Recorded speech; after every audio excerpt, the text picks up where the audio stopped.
Good morning, good afternoon, or good evening, depending on where you're joining us from. My name is Camille Taylor, and I am Head of Corporate Communications at the Caribbean Development Bank. It is my pleasure to welcome you to our annual news conference. CDB has an ongoing dialogue with the people, governments, and organizations and communities of the Caribbean. This is the region we serve. Today, we will give an account of our stewardship over the last 12 months, and we will discuss the region's economic performance in 2021. We'll also look at the outlook for 2022. In addition, we will propose some prescriptive measures that can improve social and economic conditions in the region. Our first presenter is Mr. Ian Durant. He's CDB's Director of Economics. He will pass the baton to Mr. Daniel Bess, our Director of Projects. Then the anchor leg will be run by our President, Dr. Jean Leon. After that, our specially invited guests, members of the media, will have an opportunity to pose questions to the panel. So I will start the race by asking Mr. Durant to come to the podium and deliver his presentation. Ian.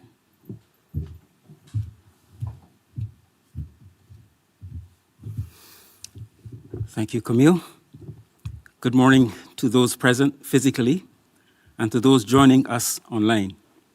My intention this morning is to outline the broad development context and priorities by examining the economic performance of the region, the immediate prospects, and more importantly, the policy imperatives for limiting the impact of the economic shocks that are frequently encountered by the region. Despite being a challenging year for the region, 2021 witnessed the continuation of a nascent regional recovery that began in the latter part of 2020. The combination of easing border controls and internal lockdown measures, and the continued implementation of fiscal stimulus programs in some BMCs helped regional economies in recovering some of the lost ground in economic activity.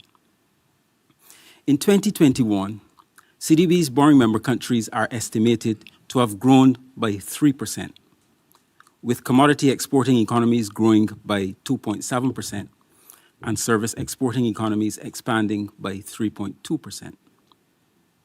Growth in service exporting economies reflected an almost 10% increase in tourist arrivals between January and September 2021 relative to the same period in 2020. Much of which was recorded during the latter part of the period, as many Caribbean countries benefited from a recovery in international leisure travel. This uptick in travel was partly enabled by the introduction of protocols for the safe resumption of international travel, robust vaccination take-up in source markets, and pent-up demand for the region's tourism products. Despite the significant resurgence in regional tourism, arrival numbers for the January to September period were still 65% below those of the same period in 2019. Although most of the service exporting economies benefited from an increase in tourist arrivals, some of these countries maintained tight travel restrictions for most of the year that reduced arrivals. Of these, the Cayman Islands and Grenada managed to record positive GDP growth despite the fall in arrivals, while GDP fell marginally in St. Kitts and Nevis. The impact of the pandemic on tourism in St. Vincent and the Grenadines was exacerbated by the volcanic eruption during the first half of the year, leading to a contraction in that economy. Among commodity exporting countries, the average growth rate of 2.7% was driven by Guyana, which recorded growth of 19.9%. This performance reflected increased production in the expanding crude oil industry, with the non-oil segment of the economy growing by 4.6%. Conversely, GDP declined in Suriname and Trinidad and Tobago. In Suriname, fiscal consolidation and exchange rate depreciation reduced domestic purchasing power, and together with protracted lockdowns and curfews, caused the contraction in GDP. Similarly, GDP in Trinidad and Tobago fell because of lower natural gas production and its transmission to downstream industries, as well as the impact of mandated closures of service sector entities. The impact of the pandemic has had severe implications for fiscal performance and debt. The immediate response required governments to increase expenditures to protect lives and livelihoods and support social stability and cohesion. At the same time, revenues were negatively impacted by the contraction in economic activity. Now, this combination of factors resulted in larger public sector deficits and increased indebtedness.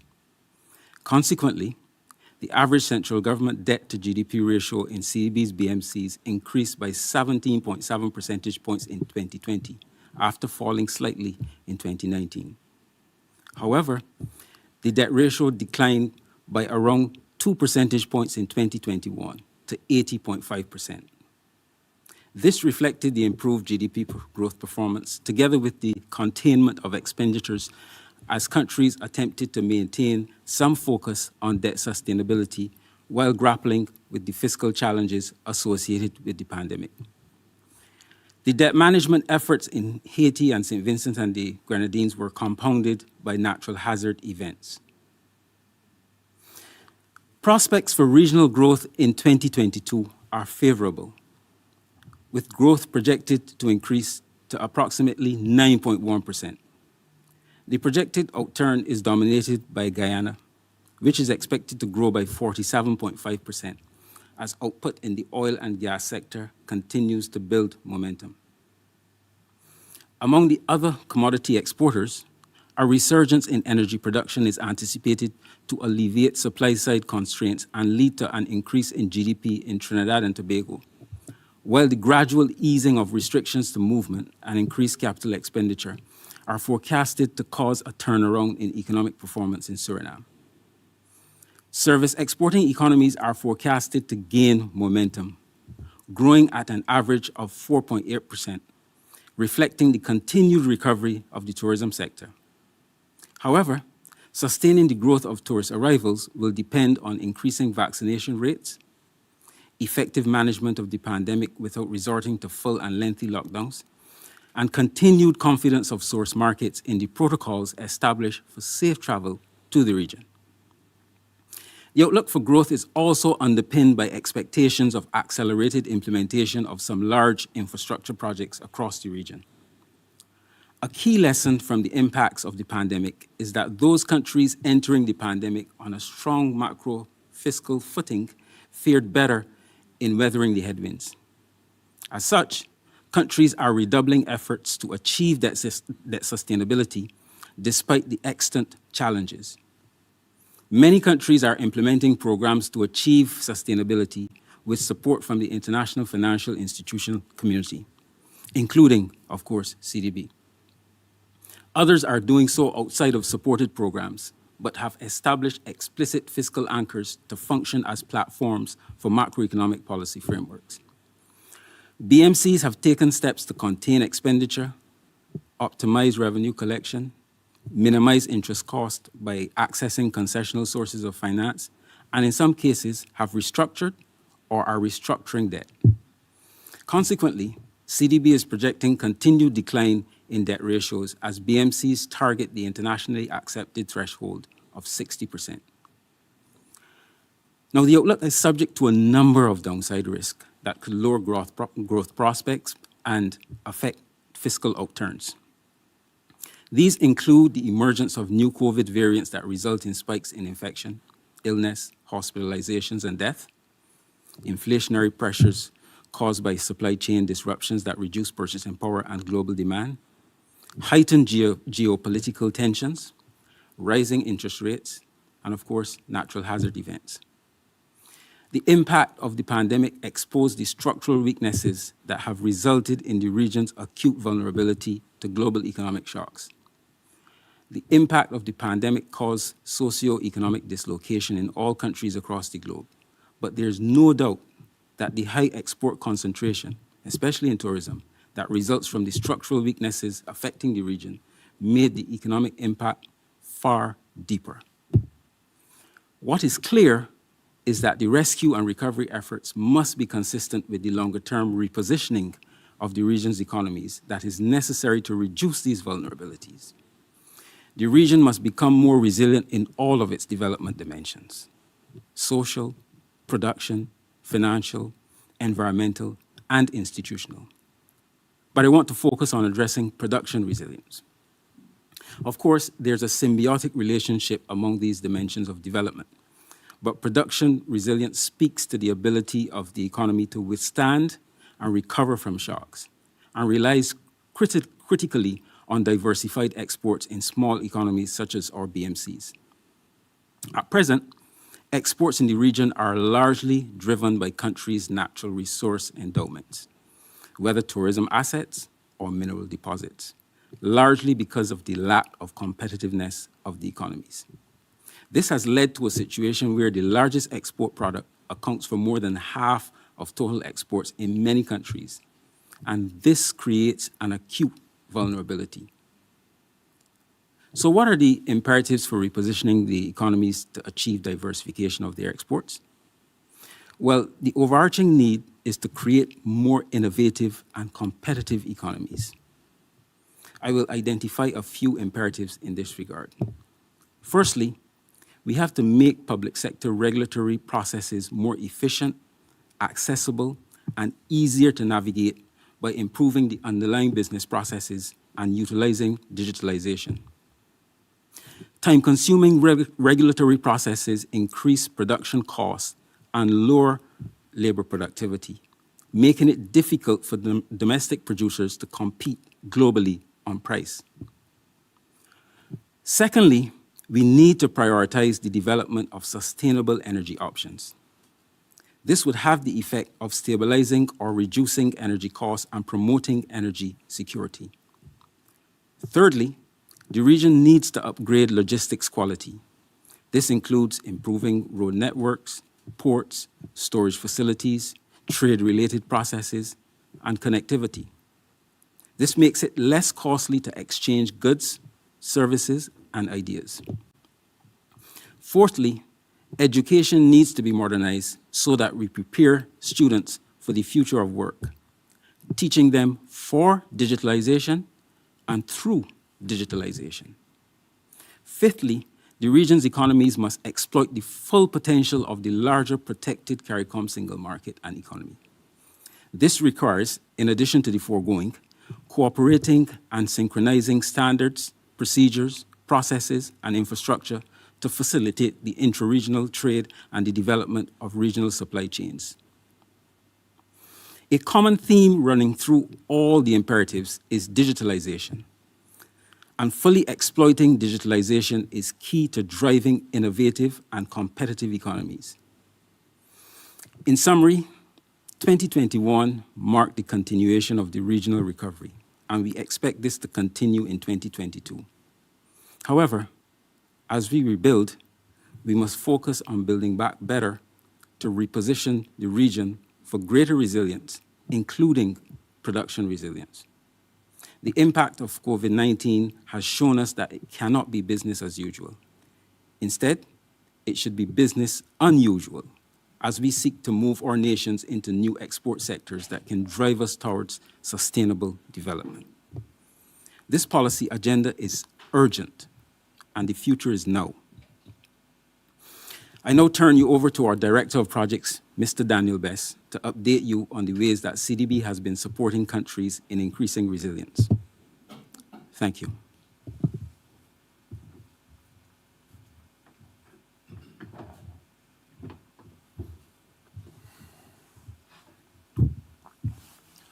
Members of the media, management and staff of the Caribbean Development Bank, online viewers, good morning. Following Ian's presentation on the economic context, I will now highlight key initiatives undertaken to mitigate the pandemic's impact and move the region along a path to recovery, prosperity, and the achievement of objectives embodied in the Sustainable Development Goals. In 2021, we approved US $71.2 million in loans and US $51.4 million in grants to our board member countries, and disbursed $185 million and $71.6 million in loans and grants, respectively. The second year of the pandemic saw our response underpinned by flexibility and dexterity. Wherever possible, we worked with our BMCs to redesign operations to meet short-term needs and forged partnerships to leverage additional resources to fund national responses. These partnerships included collaboration with CARICOM, the University of the West Indies, the IDB, PAHO, the European Union, the UK CIF, to name but a few. Key response and mitigation initiatives included a US $50 million collaboration with IDB for health, education, social protection, MSME support, and recovery initiatives in the OECS. Projects have been approved in Antigua and Barbuda, Dominica, Grenada, and St. Vincent and the Grenadines. A partnership with the European Investment Bank to provide Euro 30 million to BMCs for health-related emergency expenditure, including the purchase of vaccines and efforts to limit the spread of the virus. Partnering with the Caribbean Export Development Agency, we awarded grants totaling US $887,000 to 61 enterprises affected by COVID-19. Together with the CARICOM Secretariat and the OECS Commission, we prepared the Regional Learning Recovery and Enhancement Program, or Let's REAP. This provides a roadmap for principals outlining the optimal approach to address the learning loss occasioned by COVID-19 and longer-standing challenges. COVID, of course, was not the only issue requiring response and mitigation in 2021. And certainly for St. Vincent and the Grenadines, the eruption of the Soufriere volcano intensified an already dire situation. Through our Emergency Assistance Fund, CDB provided US $300,000 and a further US $5 million as an immediate response loan to support the country's recovery. Notwithstanding the immediate and short-term needs of our BMCs during this crisis, we recognize that we must deliver long-term solutions to reducing systemic and multifaceted risks posed by the vulnerabilities that characterize our region. In 2021, we continue to advance that agenda, standing on the premise of good governance and gender equality. Our work in the private sector space focused on addressing competitiveness constraints such as poor business facilitation and access to financing. Specifically, a US $10.3 million line of credit was provided to Dominica's Aid Bank to offer MSMEs working capital and production-oriented finance. We approved 12 grants valued at over US $3 million aimed at enhancing the trading environment in our borrowing member countries, including assistance to improve quality infrastructure in Barbados, the Bahamas, Dominica, and St. Kitts Nevis. In partnership with IDB, US $204,000 was provided to the Caribbean Climate Change Innovation Center to help entrepreneurs develop clean tech ideas through innovative products and services that address climate change challenges. Our strategic interventions in the education sector continued.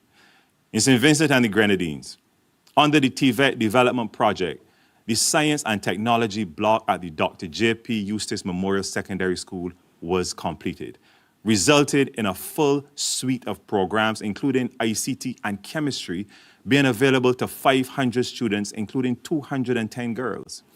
With the construction of the automotive workshop at the Camden Park Technical Institute in St. Vincent and the Grenadines, 40 male and female students will be able to pursue CVQ levels 1 and 2 automotive programs from the next academic year. In St. Kitts Nevis, 30 science and TVET workshops were upgraded, and we provided equipment for 6 of the 8 secondary schools in the country. With this diversification of CVQ programs, schools can better cater to the interests of those in upper secondary school, whose high dropout rates at the beginning of the project have now drastically declined to 6% and 4% for boys and girls, respectively. We completed 2 citizen security interventions in Belize in 2021. These were the Youth and Community Transformation and Youth Resilience and Inclusive Social Empowerment projects, executed in Belize, Southside, and Dangriga, Santa Elena, and San Ignacio, respectively. The projects employed an integrated, gender-responsive social crime prevention approach to address some of the critical challenges facing children, youth, and families in communities most affected by ongoing gang violence and other antisocial behaviors that negatively impact socioeconomic development. The project directly reached 14,500 at-risk youth, including participants from out-of-school suspension programs, of whom 6,700 were females. In 2021, we continued our thrust to build out climate-resilient infrastructure to support sustainable development in our BMCs. In St. Lucia, we installed and upgraded water supply lines and made available a safe water supply to approximately 2,000 households with the Dennery North Water Supply Redevelopment Project. In Barbados, the US $40 million Grantley Adams International Airport pavement rehabilitation and expansion project was completed. We upgraded and expanded 300,000 square meters of pavements, including the runway, taxiways, car park, landside roads, and the aircraft parking aprons. Energy consumption has been reduced by 12 megawatt hours per month with the installation of energy-efficient lighting on the airfield and parking aprons. And with the development of a sustainability management plan, the institutional capacity of Gaia has been enhanced. In 2021, we held the largest single training event in renewable energy, when approximately 300 persons were trained in photovoltaic installation and electrical inspection. The trained inspectors will improve the governance of the sector, while the training in PV installation will create new entrepreneurs and MSMEs in the sector. A special mention must be made of Haiti, as we disbursed almost US $20 million in support of ongoing projects in 2021. Major results included the quality enhancement in public education project, where 90,000 health kits were provided to students, and the TVET 2 and community-based agriculture project in northern Haiti, where 550 small-scale farmers benefited from improved irrigation and drainage infrastructure on approximately 225 hectares of land. Looking ahead for 2022, we recommit to further empowering our citizens through gender-mainstreamed interventions, targeting education, agriculture, finance, youth, reimagining solutions to meet local circumstances. In education, critical gender-responsive teaching skills required to support student learning in a distributed environment will be promoted. We will train approximately 600 educators in effective pedagogy for distributed teaching and learning. We will expand our engagement with the private sector with the development of innovative and responsive financing solutions, such as trade finance and supply chain finance instruments and partial credit guarantees. We will develop strategic partnerships with other financial institutions and regional private sector players to attract and leverage resources in delivering transformational development outcomes to our borrowing member countries.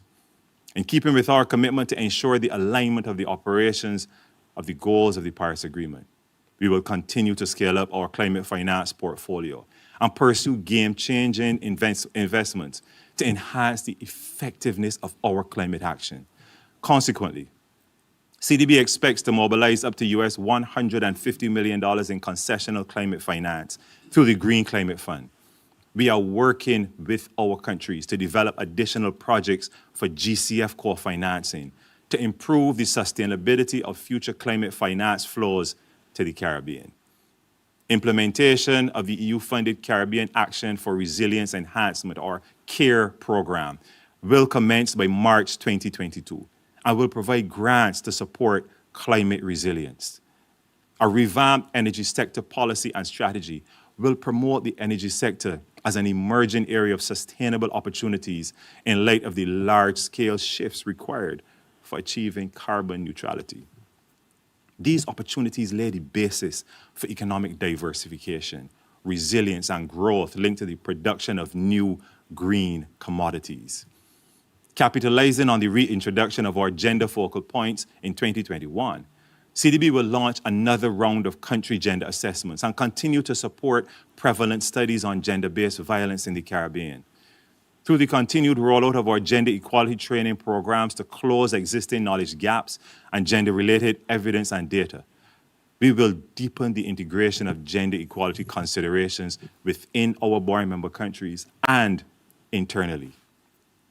Ladies and gentlemen, we continue to develop and deliver collaborative and innovative projects, ever cognizant of the financial and implementation challenges in our region. Our efforts are underpinned by social, environmental, production, financial, and institutional considerations. Through all our interventions, we remain committed to providing resilient infrastructure, stimulating and supporting a dynamic private sector, creating an environment for healthy, productive citizens while exercising flexibility in our service delivery. We continue to engage our clients to formulate customized and future-ready projects focused on enhancing education, social protection, digitalization, economic diversification, and private sector development. We recognize the deep-rooted interconnections of our work and that have sustained regional growth. The bank, therefore, will unwaveringly continue its work collaboratively with board member countries to add value and propel Caribbean development. And now, ladies and gentlemen, allow me to hand the baton over to the President, who will give an overview of the strategic priorities for growth and development. I thank you.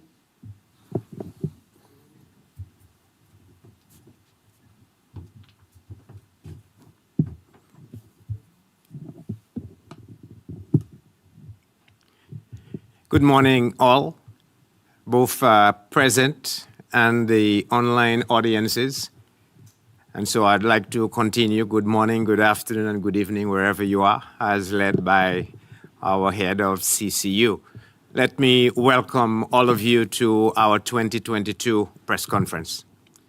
I would like this morning to focus on key priorities for sustainable development for the region and on how best to marshal the needed financing.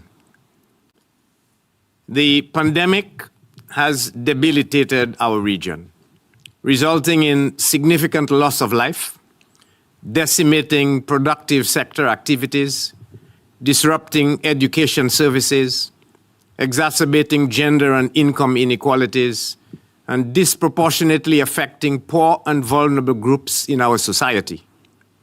The development of the vaccines and the rapid distribution in our major trading markets has helped to spur a nascent recovery, especially among our service-producing borrowing member countries.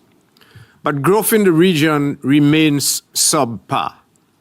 Prospects for raising growth levels will partly hinge on how successfully we, as a region, can bend the infection curve through overcoming vaccination hesitancy. With rising debt levels, limited fiscal space, and declining export receipts, our sustainable development trajectory will hinge significantly on how quickly we can address our legacy structural weaknesses, preserve macroeconomic stability, and build a more resilient ecosystem to cope with climate change. I would like to reiterate that sustainable development is about improving the capabilities of the peoples of the region. This means raising the standard of living, self-esteem, and confidence, and imbuing them with freedom of choice. Doing this successfully will require building a resilient ecosystem founded on the principles of innovation, knowledge creation, and knowledge accumulation. Our development path must encompass all dimensions of resilience. That is, the social, institutional, production capacity, environmental, and financial, if we are to achieve the sustainable development goals and truly transform our economies and the lives of the peoples of our region.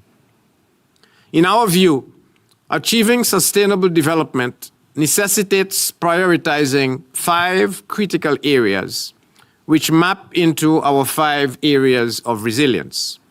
First, fostering learning and health networks and a growth mindset to enable the peoples of the region to cope, adjust, and bounce back from social, economic, and environmental shocks.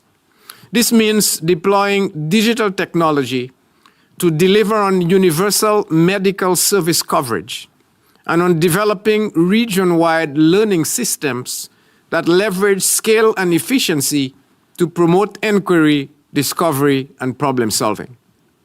Second, driving economic diversification through embracing innovation to create opportunities that contribute to the provision of jobs, health, and shelter for all.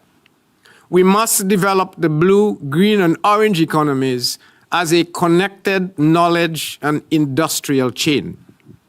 Third, mainstreaming climate adaptation and sustainable energy by designing policies to mitigate and adapt to the impact of climate change and embracing sustainable and efficient energy solutions. Let us implement, therefore, a self-sufficient, unified, low-carbon, and efficient renewable energy grid with generation, storage, and distribution modalities to sustain at least a 90% electrification goal across the region by 2035. Fourth, improving governance and reducing the implementation capacity deficit. We should take bold steps to support decision-making by implementing a progressive and structured reform program to reduce our implementation capacity deficit by at least 50% by 2035. Fifth, developing an innovative financing ecosystem that distinguishes financing for rescue, financing for recovery, and financing for repositioning. Our financing needs necessitate addressing both the legacy debt stock and the new flow financing that we desperately need for development. This requires a wide spectrum of financing instruments underpinned by a strong regulatory environment and an appropriate financial market infrastructure. To elaborate further, financing for rescue needs to be highly flexible and targeted for meeting liquidity needs arising from emergencies, especially natural hazards, be sufficient, have minimum conditionality, and with automatic triggering for fast-paced disbursement. Possible instruments include the CDB's emergency policy-based loans, the Caribbean Catastrophe Risk Insurance Facility, insurance-linked securities such as catastrophe bonds, and rapid disbursing credit and investment facilities such as provided by the International Monetary Fund. Financing for recovery provides liquidity for rebalancing and to jumpstart repositioning. Possible instruments here include policy-based loans, program-based operations, extended financing facilities, contingent credit facilities. These instruments serve the short-term need of jump-starting and restoring activities following an external shock. Financing for repositioning provides affordable financing to support competitive, high productivity, and inclusive economies capable of delivering on sustainable development goals. Possible instruments here include concessional and non-concessional financing, public and private sector-sourced finance, as well as contingent and non-contingent financing instruments. For example, 1. SDG FEMID bonds that target positive environmental and/or climate benefits. Blue bonds to finance projects for ocean conservation and marine biodiversity. Orange bonds for growing our cultural and creative industries, for example, Calypso and Steel Pan. 2. CDB SDR-denominated resilience bonds that could be directly issued to our borrowing member countries in exchange for their contribution of SDRs. 3. Contingent debt instruments that price in reforms, with successive tranches refinanced at lower interest rates, conditional on progress in implementing and sustaining key policy and development reform priorities. 4. private equity for funding specific development-related objectives, with auxiliary governance and taxonomies to monitor, evaluate, and ensure achievement of goals. These include syndicated debt, partial risk guarantees, collateral, and first loss capture instruments. 5, concessional finance such as donor, bilateral, and philanthropic funding, and specific themed funding such as the Global Climate Fund and the Adaptation Fund. CDB has proposed the use of an internal resilience capacity adjusted cross-national income measure, which we've called the Recovery Duration Adjuster, as a more appropriate and equitable measure for use in classifying countries for access to increased concessional finance. In closing, I want to emphasize that our development challenge is not merely to recover lost ground or to close the distance to achieving the Sustainable Development Goals, but rather to fundamentally alter the development path so that our societies can be placed on a higher and more sustainable welfare path in the future. I thank you.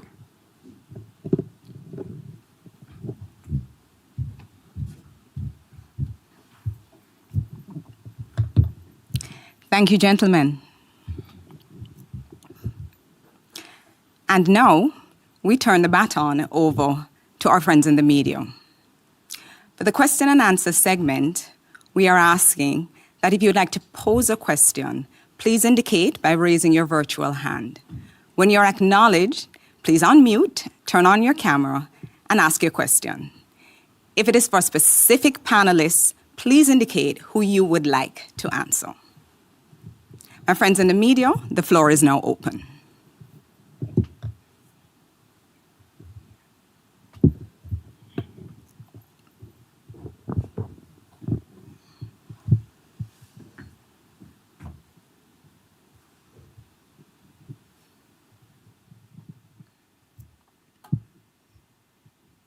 And we'll also be receiving questions on our online platforms, Facebook, YouTube, and LinkedIn. And to start us off, could you elaborate on the SDG-themed bonds? How would financing for that be obtained and allocated? Thank you, Camille. I can take this. SDG-themed bonds essentially simply broaden the scope of what exists now. Rather than simply climate, it can relate to any of the 17 SDG areas that we really talk about. So it is a class, and the financing would arise more than likely through private sector sourced financing, but could also come from other multilateral or public or bilateral donors in much the same way that we can finance in general all of our development areas. I think the key point here is linking the financing with the specific objectives of a particular element of that SDG set of goals or a combination of those, and to ensure that we have the ability to monitor, assess, and evaluate, as it were, the achievement of those goals to ensure that we can develop a set of instruments that would command the continuing confidence of all of the creditors or investors that would be willing to participate in those bonds. Thank you, President. And the next question will come from Peter Richards of CMC. Peter, over to you. Good morning. I hope you're seeing and hearing. Good morning, Mr. President. In your presentation, you said that growth in the region, and you described it as subpar growth in the region, but yet the director of the economic department said that the CDB is projecting growth to be at least 9.1% for the coming year, or How do you account for this disparity, the fact that you could refer to it as subpar growth, and yet we're looking at almost 10%, given the fact that over the last 2 years, particularly during the pandemic, that the Caribbean has not seen growth of that magnitude, not even Guyana, where they have now discovered oil and gas. Thank you very much, Peter. Good to see you. Let's be very clear. There is no conflict and there is no disparity. The growth is subpar in two dimensions. First, it is not adequate relative to the extent of the fall that we have had in 2019, 2020, 2021. And when I say it is subpar, I think I said remains subpar. It is there. We need to do more than what we've done. Having said that, yes, we have what we call nascent recovery that hasn't gotten us back to where we were before the pandemic, but we have recovery. It is actually emerging, and therefore we need to welcome that, but we need to do a lot more, and that's the point I wanted to make. Second, it is equally subpar if we compare it with other Latin American and other developing countries where the rates of growth of that recovery is actually much, much more than what we have in the region. So the message is I said, not a conflicting message. It is a welcoming growth that we have now, but recognizing that growth is simply not yet enough for where we need to be, even to recover where we were before the pandemic started. Sean Kamabach from The Nation. Sean, we know you follow CDB closely. What would you like to talk to us about today? Good morning. Can you hear me? Yes, we can. Thank you. This is a question for President Leon. I'm wondering if you can indicate to us if there's an estimated amount that the CDB thinks will be required to build this financial ecosystem in terms of a dollar value. And secondly, you previously suggested that the additional SDR allocation that your BMCs would receive from the IMF in August, that they could pool those resources to raise a higher amount of financing. So will that proposal previously tie into the financial ecosystem? And can you indicate to us what sort of response did you get in relation to that SDR suggestion? Thank you. First, it is a financing ecosystem to the extent that what we are saying is that if we are to mobilize adequate finance, we need to have instruments, but we need to also have a regulatory system, and we need to have the appropriate market infrastructure and conditions. So that's what I mean first by a financing ecosystem. The SDR bonds that we referred to was one proposal that was put to heads.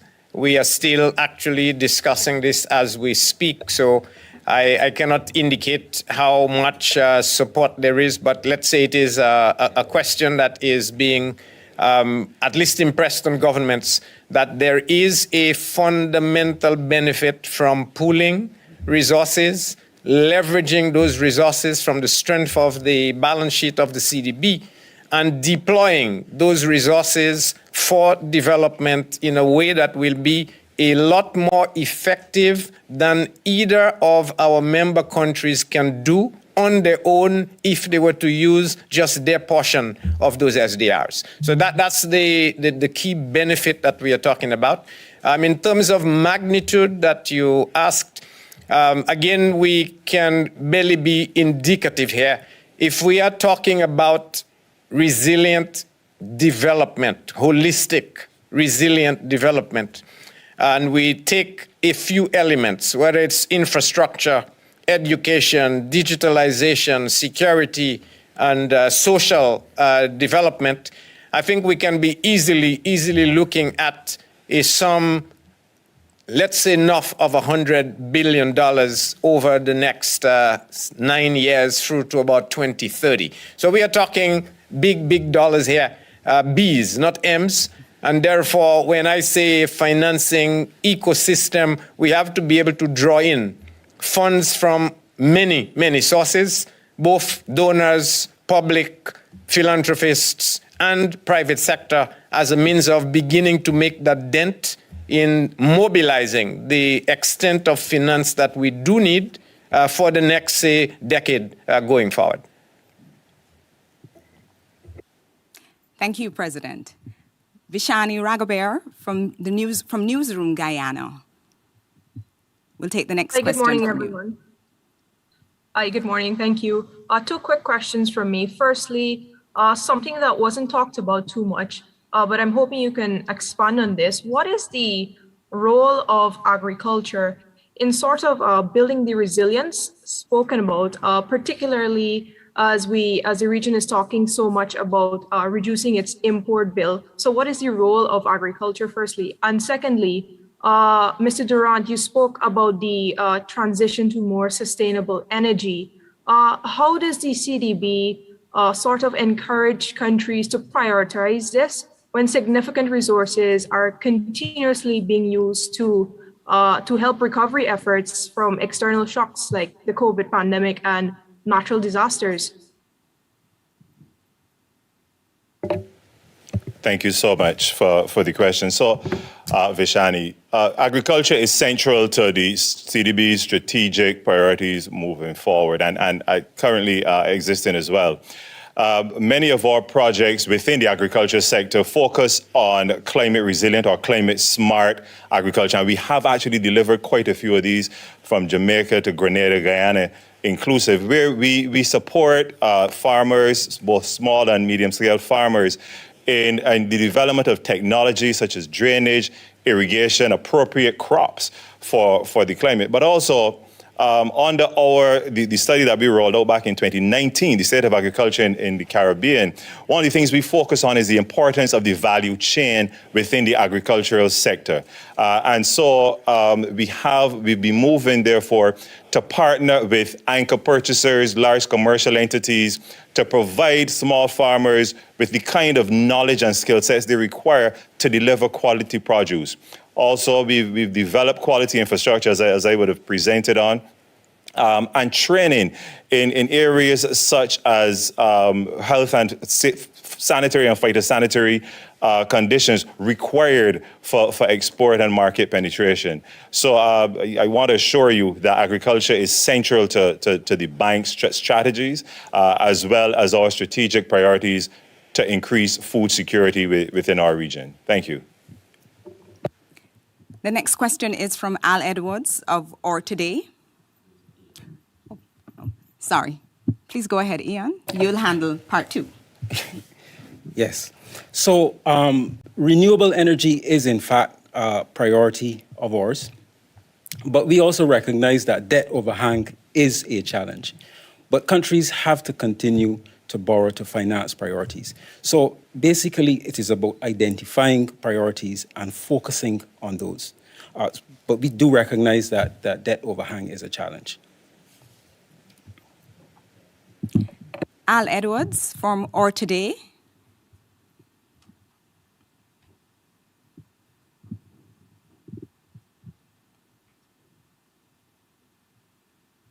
Hello? We can hear you, Al. Oh, hello. Hi. Good morning. Hi. How are you there? We're fine. Good to hear from you. Good to hear from you also. This is a question for Jean. How can we do better with food security and get Caribbean people to consume more local produce? This may help reduce imports. Thanks for this, Al. Good to hear you as well. Food security, I think, has two dimensions. One is, can we actually produce it and not be dependent on the whims of external producers? Or it can also mean, do we have the means that is adequately secure to allow us to be able to import it without, again, any particular detrimental aspect? I think our focus has been on the former.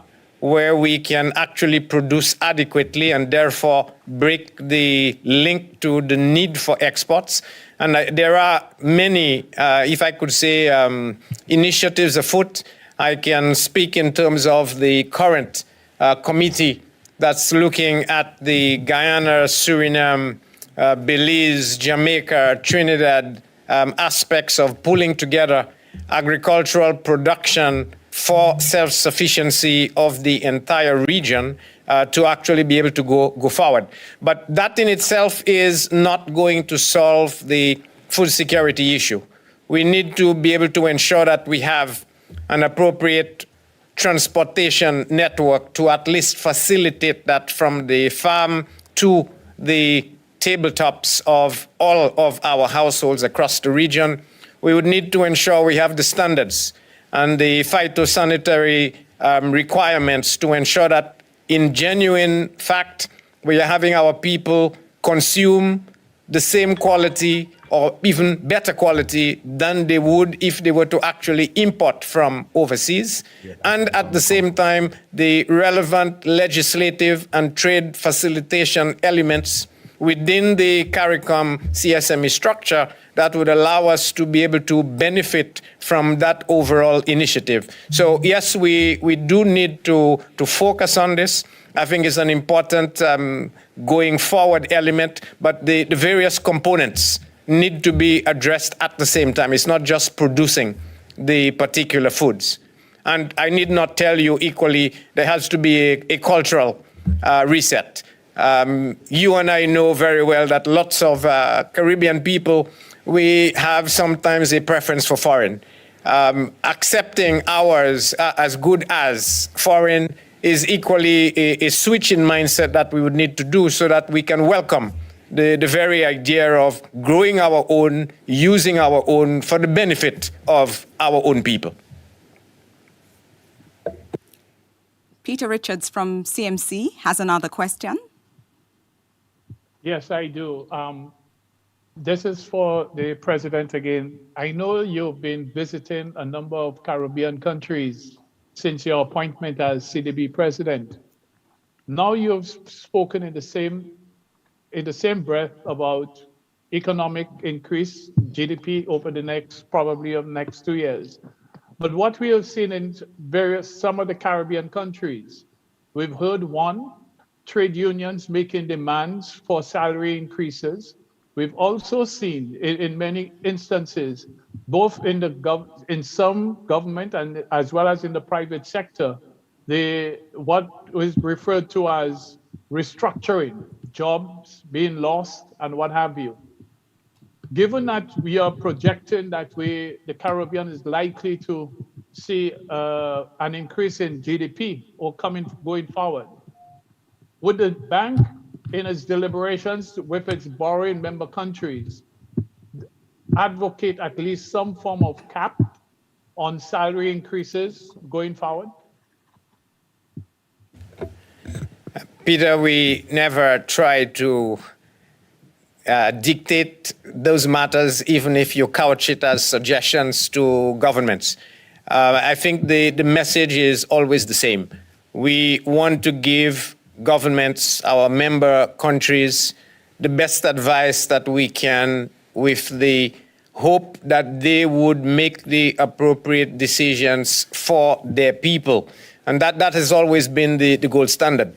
But let me articulate a little more on the point you made. We have a situation of what we can call unpleasant arithmetic. There is no free lunch. And how you move from where we are now to where we need to go calls for what I'd like to call shared responsibility. Shared responsibility of all stakeholders.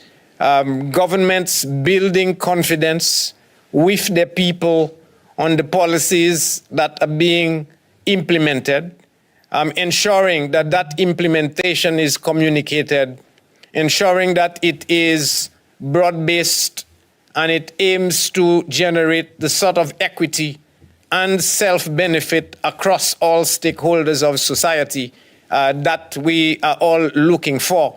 That there is no governance issues that can either lead to special interests or corruption or diversion of benefits, and that has to be shared by both the public and the private sector, working in unison towards a shared vision of national and, I dare say, regional interests as a means of taking us to that next level.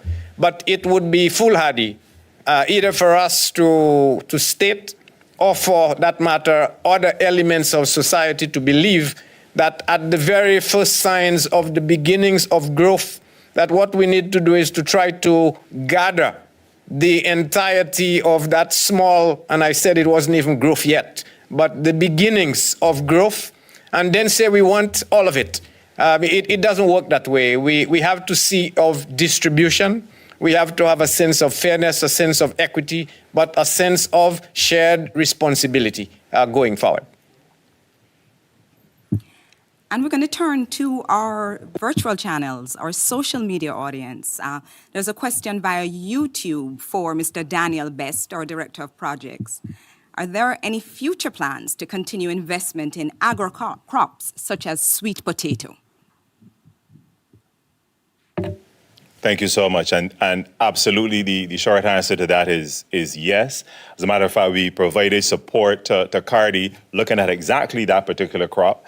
And determining what technologies would be needed to increase the yield and production in that space. So we are exploring the wide range of crops that are appropriate for our region, given the climate that we currently experience, given where we are in terms of technological advancement and where we can reach. And while land, of course, is premium, it doesn't preclude us from entering into things like vertical agriculture. So I want to assure our viewers online that the bank is considering the full gamut of agricultural options and certainly agribusiness, which specifically as it relates to export-oriented crops. Thank you so much for that. Another question via YouTube, this one from Adrian Elcock. There seems to be a disconnect or uncertainty as to how local private sector entities can participate in or become more aware of CDB-led or funded projects and programs, especially medium-sized businesses. Where can interested persons access information or engage with CDB? Thank you so much for that question, Adrian. Good to see you online and joining us. So absolutely, we would be the first to put our hands up and admit that we need to do more, and perhaps we haven't done enough to promote how we have supported micro, small, and medium enterprises. I mean, we do have, of course, the Cultural Industries and Innovation Fund. We have the EPA CSME standby facilities. We have the CTCS network. It's a bit of an alphabet soup of support that CDB offers. But in terms of getting the message out there, we perhaps need to do a bit better on that. And as I said in my presentation, this is an area of particular focus for the bank for two reasons. One, of course, we recognize that the private sector is, in fact, and needs to be the engine of growth in our region. We recognize that micro, small, and medium enterprises represent more than 50% of the GDP of our country. And certainly, we recognize that in terms of the employment figures, they represent approximately 80% of persons employed. So this will certainly be a focus for us, and we are seeking to mobilize resources into the bank, through the bank, to catalyze resources into the region, rather, as it relates to funding MSMEs and private sector. Not just MSMEs, but also direct lending within the private sector space. So you will be hearing a lot more from us as it relates to the private sector. Thank you. If I can just add to this, I think he also pointed out to the access to that information. And we will be rolling out in a much more aggressive manner how the private sector can actually work with the CDB in helping drive that development agenda that we are talking about. So definitely watch this space. You will see a lot more of us as we reach out to the private sector in general going forward. Doreen Hemlock from Coral Gables magazine. We'll take your question next. Hi, can you hear me? Yes, we can. The question is, what is the biggest challenge to sustainable development and overcoming subpar growth in the region? And to what extent does our small size in the region affect this? Thank you for that question. I think the biggest challenge to growth and development in the region really is a lack of competitiveness. And in order to improve our competitiveness and accelerate growth in the region, what we need to do is to improve our institutions so that they're much easier to navigate.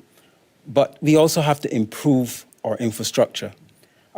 So it is very important to ensure that the private sector has an ecosystem that allows them to grow and facilitate their growth. So those are, to my mind, the critical challenges that have to be overcome with respect to growth and increasing that level of growth. I think the president emphasized the fact that even though growth is high,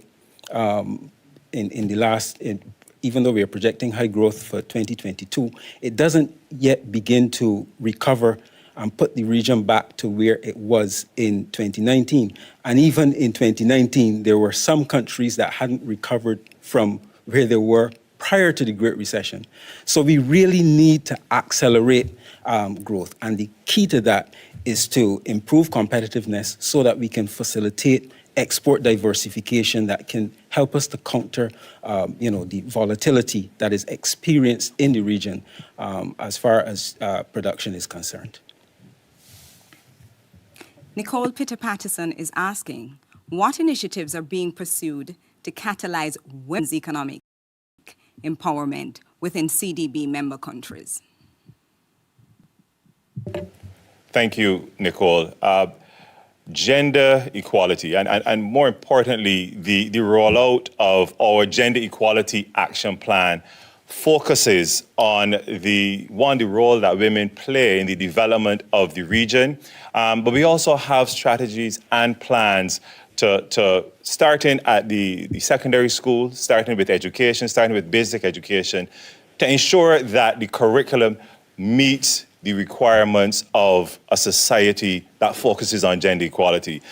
Too often, many of our women and girls are pigeonholed into spaces that we consider to be traditional. And our Gender Equality Action Plan seeks to target from the educational standpoint, allowing our women and girls the opportunity to develop across the spectrum of economic opportunities. Further to that, in each of our projects and all of the initiatives that CDB focuses on, we do screening for gender equality. We have a gender marker in any project, capital or technical assistance that CDB funds, where we ensure that gender equality considerations are baked in at the design stage, and then we monitor it all the way through implementation and provide technical assistance to our board member countries in areas where they may not have the capacity to monitor gender equality actions. We provide technical assistance there as well. So, we treat gender equality as a cross-cutting theme for the bank, but more importantly, we treat it as a development space for our region. And we've provided not only the financial resources, but also the technical expertise to our board member countries to ensure that there is, in fact, equal opportunities and empowerment for women and girls across the Caribbean. Thank you. Sean Cumberbatch from The Nation. Yes, thank you. I'm interested in finding out, I believe Mr. Best could tell me this, what have been in areas of greatest demand from your BMCs in terms of project funding assistance, and have those requirements or demands changed in any way as a result of the pandemic? And the second question is in relation to employment, which was a major challenge for the region before the pandemic and was exacerbated by the crisis. How does the CDB see the unemployment or employment situation going forward this year and into next year? And how are the projects that the CDB is supporting focusing on creating employment opportunities in the BMCs?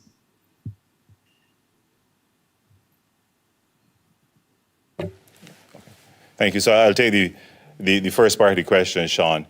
The greatest areas of requests would be in climate resilience.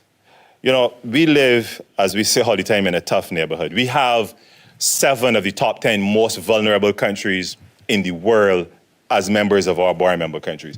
So our countries come to us primarily for infrastructure. And by infrastructure, I'm speaking about the broad gamut of infrastructure here, which also includes our educational plant within the region. So of course, there's transportation or transit corridors, there's water, and of course, there's energy efficiency.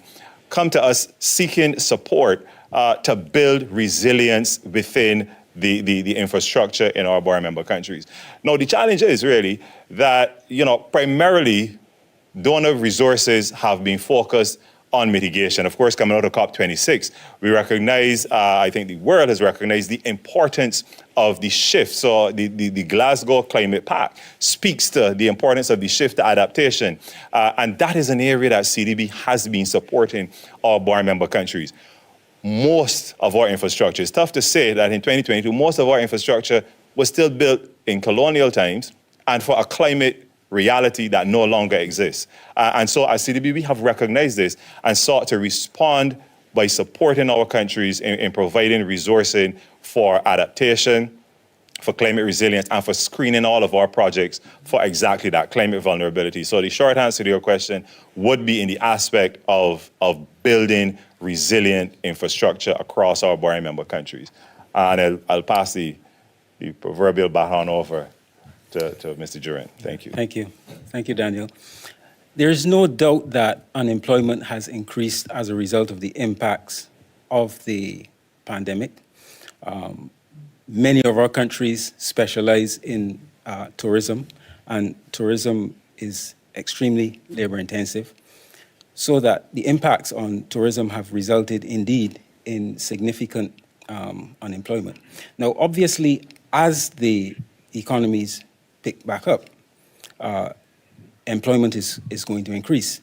But as I hinted, I think that we must realize that sustainable employment is about sustainable growth and development. And ultimately, we have to reposition our economies so that they're not as deeply affected by global economic shocks as they currently are. Okay, so while unemployment picks up as a result of the recovery in tourism in many of our service-oriented economies, we also have to make sure that we reposition our economies to diversify them and ensure that employment is more sustainable. So ultimately, it comes back to the broader agenda of diversifying the economies as far as export are concerned, and basically ensuring that employment, there's sustainable growth and less volatility in employment. If I can just add to this, Sean, and that's a follow-on from the point made by Peter about growth. We are, as we said, seeing the signs of growth, but growth as defined as an increase in activity. It does not necessarily imply that the reduction that we saw in employment, or conversely, the increase in unemployment that was accompanying that reduction in activity, is likely to be returned at the same time as growth. So you can actually have growth without the full return to employment. The point Ian made about transitioning, repositioning, you can continue to generate growth, but not necessarily with the same type or quantum of employment. We've talked about the education gap. We are having growth, but what about the return, the gap, the making up for that shortfall in education learning, which has potential for tomorrow before we can start measuring that growth? What about the gender disparities? We know the strength of the impact of the pandemic on households headed by females, or the fact that females probably were more unemployed. Has that been returned? And so when I talk of the performance as being subpar, I think I do want us to keep all of that in mind. Returning to where we were before the pandemic and taking us to the next level, beyond where we were before the pandemic, calls for an aggressive push to take us to that next level. And the growth we are seeing now, and that is only one piece, let's call it the entire performance across activity, social, institutional, environmental spheres. How do we move all of those forward to a point where we could genuinely say we are experiencing development beyond where we were before the pandemic actually hits? That, I think, is the measure that we should be focused on, not just the activity increase that we talk about as growth. That is popular, that is attractive, it's a nice thing to sell, but it doesn't take us anywhere near where we need to be. Our next question is from Kimberly Ramkalawan from Caribbean Magazine.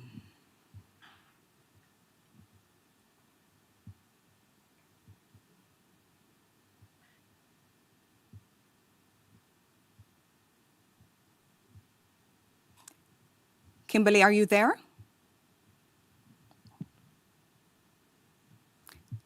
Okay, we'll come back to Kimberly. Al Edwards from Or Today had another question. Al, you can pose your question now.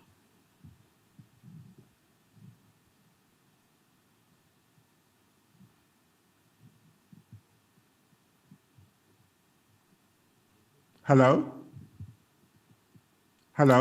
We can hear you, Al. Oh, thanks. Hi, Jean. Can you speak to the importance of the social underpinnings of economic development and progress in the region?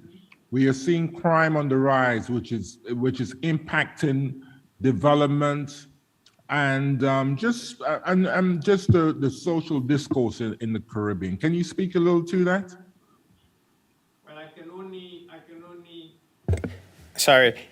can only make the point that you have implicitly stated, that our level of social development is clearly not where it ought to be, whether it be in the education space, in disparities in gender, in the health, in the idea of basic security and justice, in looking at our whole mental and cultural attitude and how we should be changing into a mindset of growth for the region. I think if we take that broad perspective, it's clear, at least to me, that we have a long way to go. And that is why we have insisted that development for us at the bank has to be a holistic concept. And we cannot focus on production and at the same time leave all of the social resilience measures behind. Because doing this simply leaves us in what we can call a sliced perspective of development, whereby we are growing in one dimension and leaving the other dimensions behind. And what we do know is when you have that lopsided growth in one element of development, you automatically generate a tension in the other. And it is that very tension that shows more than likely in the social elements that you mentioned, whether it is crime or the lack of worth or self-esteem or the injustices that people clamor about and ask to be rectified. So the challenge, I think, for us is recognizing how we mainstream and bring in the social resilience elements in everything we do so that our development, when it occurs, can genuinely be said to be an overall holistic development and not just one of producing more and presumably benefiting some who have the means to produce and benefit from that production. We're going to take Kimberly's question. She has sent it via the chat. And Kimberly is asking if CDB will take a more active role in championing loans and funding that target protecting SIDS from the effects of climate change. Thank you, Kimberly. You know, I think we already take a fairly active role in that regard, and so again, absolutely yes. You know, all of our board member countries are SIDS, and all of the projects that we do align with the SDGs, and as I mentioned specifically, the issue of climate resilience and climate change is one that is now at crisis proportions for us. I mean, you know, we look at the discussions that occurred in Glasgow, where you know, countries of the world were charged to revisit the nationally determined contributions, the NDCs, and we consider that 1.5, as we said back then, 1.5 to stay alive, is fast becoming a thing of the past. And the latest estimate, if we continue on the trend we are targeting somewhere between 2.4 and 2.9%, and that really spells catastrophe for the region. So, you know, why I touched on the issue of adaptation earlier is because we are now at the stage, notwithstanding what the quote-unquote developed world may do, we are now at the stage within the region where we have to adapt. Majority of our natural endowments, of our assets, lie along coastlines, whether it is on our islands or on board member countries that are part of Central or South America. Majority of our assets are on the coast, and sea level rise therefore poses a very real challenge to the existence of many of our citizenry and our economic well-being. So the projects that the bank supports all have to be anchored in resilience, and there is within this realm the urgency of now. And that is where our focus squarely is, regardless of whether it is sovereign or a private sector development. All of our projects need to incorporate vulnerability assessments, screening, and mitigation or adaptation considerations. Thank you for that, Kimberly. Carrie Grenade posed this question via YouTube. Does CDB view the marijuana industry as a new economic frontier for the Caribbean and a route towards economic transformation? If so, what support can the bank provide to push forward this industry?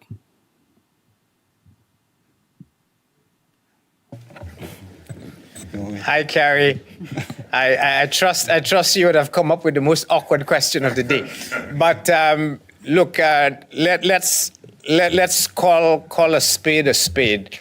The idea we should always be promoting is the lawful means of production within a society that can promote the generation of income for distribution and improvement in the well-being and sustainable livelihoods of its people. So for me, from that perspective, as long as, whether it's marijuana or else other type of activity, if it meets the test of it is rules-oriented, it is regulated, it can generate appropriate livelihoods, and that there is a ring fencing of how it will be manifested, sold, transferred, and the income thereby appropriately disposed, all within the same confines as any other product that we use in our economies, then I think there's nothing wrong with this. The problem is, of course, that we are moving from a state where marijuana production was deemed to be illegal before, and in some states now it is accepted that you can actually produce it, harvest it, and treat it as a regular commodity. So that for me is the distinguishing element. If we can ensure that we have the means to allow production within the confines of the rules of the society and the adherence to the rule of law under appropriate governance, then I think for me it doesn't matter what we call it. We can change its name tomorrow for that matter, and it will make no difference in terms of how we view it. If I may add very quickly, it's not necessarily about picking winners. It is really about creating ecosystems that support the development of business. So whether it's marijuana or any other business, it's really about creating those ecosystems. It's about having strong institutions that support MSMEs. It's about having good infrastructure. It's about having legislative frameworks that encourage entrepreneurship. It's about having support systems that will assist MSMEs in preparing business plans and so on. It's really about that broad ecosystem so that you don't necessarily need to pick winners. The winners will emerge out of a strong ecosystem.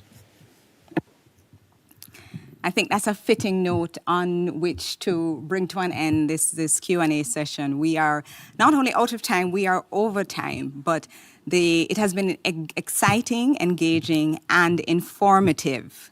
I would like to thank our panelists and presenters, our president, Dr. Jean Leon, our director of projects, Mr. Daniel Best, and our director of economics, Mr. Ian Durant.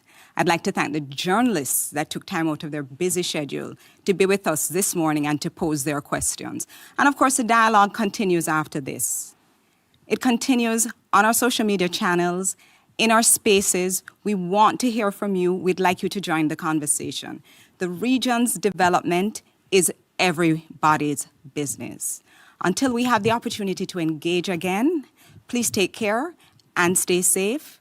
God bless the Caribbean, this region that we live in, work for, and love. Thank you so much for joining us.